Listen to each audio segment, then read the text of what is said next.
اگر ایک شخص کسی برے انسان سے مل کر خوش ہو، یا ایک ایسا برا انسان جو کہ اپنی برائیوں کو ترک کرنا نہ چاہتا ہو، وہ شخص سے مل کر خوش ہو، تو جان لو ان دونوں کے مابین برائی کا کوئی نہ کوئی ایسا عنصر موجود ہے جو کہ دونوں میں عام ہے، اور اسی عنصر کی وجہ سے یہ دونوں لوگ خوش ہیں۔ جو شخص اللہ سبحانہ تعالیٰ کی یاد میں سکون اور آرام پانے لگے، اس کے لیے خزاں کا موسم بھی بہار جیسا ہوتا ہے۔ اہمیت اس بات کی ہے کہ اپنی روح کی ہدایت پر تم کتنا جلد عمل کرتے ہو۔ انسان کی فطرت ایک پیاسی مچھلی کی مانند ہے، جس کی پیاس کبھی نہیں بجھ سکتی۔ جب تم کسی محفل میں اپنے دل کے ساتھ شریک نہیں ہوتے تو در حقیقت تم وہاں ہوتے ہی نہیں۔ جب تم تنہائی میں ہوتے ہوئے اپنے دل کی سنو تو خود کو ایک محفل میں شریک پاؤ گے۔ ہر اس عنصر پر توجہ اور اہمیت دو جس کی بنا پر تمہاری روح کو کچھ نیا کرنے کی امید ملے۔ انسانی ہاتھ بار بار کھلنے بند ہونے کی صلاحیت رکھتا ہے۔ اگر یہ ہمیشہ مٹھی کی مانند بند ہوتا یا ہمیشہ کھلا رہتا تو انسان مفلوج ہو سکتا تھا۔ انسانی فطرت کا معاملہ بھی کچھ یوں ہی ہے۔ زندگی کی چھوٹی سے چھوٹی ہر حرکت میں متوازن انداز سے برتاؤ کرنا ہماری موجودگی کو پر اثر بناتا ہے۔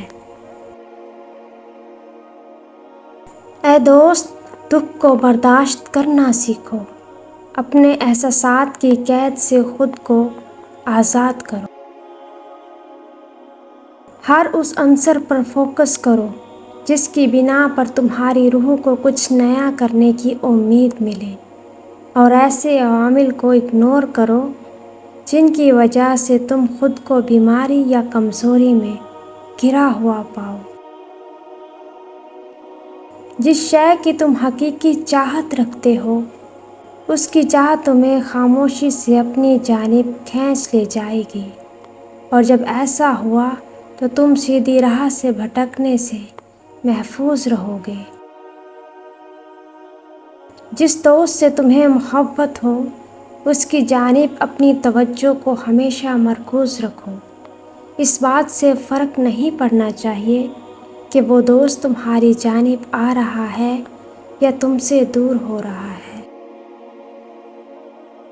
عادات میں پختگی رکھو۔ اپنے معاملات میں پختگی کی عادت اپنانا کامیابی کی ضمانت ہے۔ آنکھوں سے دنیا کو دیکھنے کا کام لیا جاتا ہے، روح اپنی تسکین کے لیے معاملات کو دیکھتی ہے۔ عقل کا درست استعمال اپنے محبوب سے محبت کرنے میں ہے، اور ٹانگوں کا استعمال اپنے محبوب کو پانے کے سفر میں ہے۔ ایک خالی آئینے اور تمہاری بری عادات کو جب اکٹھا کر دیا جائے تو یہیں سے شخصیت کی بناوٹ کا عمل شروع ہوتا ہے۔ یہی در حقیقت شخصیت سازی کا فن ہے۔ اگر آپ خود پر بہت زیادہ اعتماد رکھیں تو یہ عنصر آپ کی شخصیت میں پختگی کو آنے سے روکے گا۔ جو بھی تم تک پہنچے وہ کسی ضرورت، تکلیف دہ ذہنی دباؤ، دردناک خواہش کی وجہ سے پہنچتا ہے۔ جب سونے سے بیدار ہو تو لوگوں کی بے وجہ بحث سے خود کو دور رکھو، اور جان لو کہ جو کچھ تمہارے پاس ہے وہی کافی ہے۔ جو ماضی ہے اس کا غم مت کرو کیونکہ وہ گزر چکا ہے، اور جو حال میں ہو رہا ہو اس پر ریگریٹ کا اظہار مت کرو۔ اگر تم امیر ہو تو تمہارے پاس اللہ سبحانہ و تعالیٰ کی نعمتیں موجود ہیں، تو مفلس لوگوں کے رویے پر ان کا مذاق مت اڑاؤ۔ ایسا کرنا ان کی فطرت کا حصہ نہیں ہے، بلکہ وہ اپنی ضروریات کی وجہ سے ایسا کر رہے ہوتے ہیں۔ جو خیال کسی شخص کے دل سے نکلے، ضروری نہیں کہ ہماری زبان پر بھی وہی الفاظ ہوں، اور ہمارے دل میں موجود درد تکلیف کو کوئی نہیں جان سکتا۔ یہ دنیا دل لگانے اور لذتوں میں کھو جانے کی جگہ نہیں ہے، بلکہ پھونک پھونک کر قدم رکھنے والی جگہ ہے۔ اے میرے نفس، اگر تو سوچ و وچار کرے تو یہ جان لے کہ مالدار لوگوں جیسی زندگی کی نسبت مفلسی کی زندگی گزارنا زیادہ بہتر ہے۔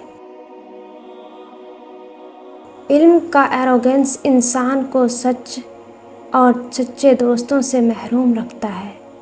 علم کا حقیقی مقصد محض اللہ سبحانہ وتعالیٰ کو اپنا محبوب بنانا ہے، اور اس کے ایک مقصد کے سوا باقی سب دھوکہ اور فریب ہے۔